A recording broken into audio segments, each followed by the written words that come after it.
அவருக்கு பெருசாக இந்த படம் ஓடுன்னு நம்பிக்கை கிடையாது. ஏன்னா அவர் டெய்லி அவ்வளவு மெஷின் கன்று அப்படி ஃபைட்டு அப்படி பறந்து பறந்து அடிக்கிறது. அதில் இதை ஏதோ பொழுதுபோக்குக்காக இங்கே வந்து சின்ன கவுண்டர் நடித்தார். உண்மையாகவே அந்த படத்தில் இந்த கேரக்டரை பற்றி வரும்போது எல்லாருமே அவர் சுற்றி பேசிகிட்டு இருப்பாங்க. அவர் அப்படி இவர் இப்படி. கவுண்டர் வந்தாருன்னா அப்படி இப்போ விளையிற பயிரை பார்த்து டைம் சொல்லுவார், அப்படி இப்போ ஓடுற தண்ணியை பார்த்து இது எல்லாம் ஒவ்வொருத்தரும் சொல்லிகிட்டே இருப்பானே. இவருக்கு டைலாகே இருக்காது. உடனே அசிஸ்டண்ட்டுக்கெல்லாம் கூப்பிட்டு என்கிட்ட டைரெக்டாக கேட்க மாட்டார்.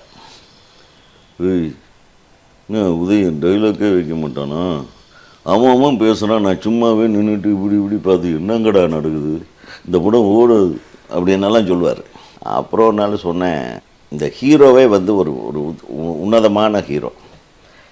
ஊரே வந்து அவனை பற்றி தான் பேசுது. அப்புறம் அவனே தன்னை பற்றி பேசிட்டா நல்லா இருக்காது. அவன் சொன்ன உடனே புரிஞ்சுட்டார். அதுலேருந்து அந்த டாப்பிக்கை விட்டார்.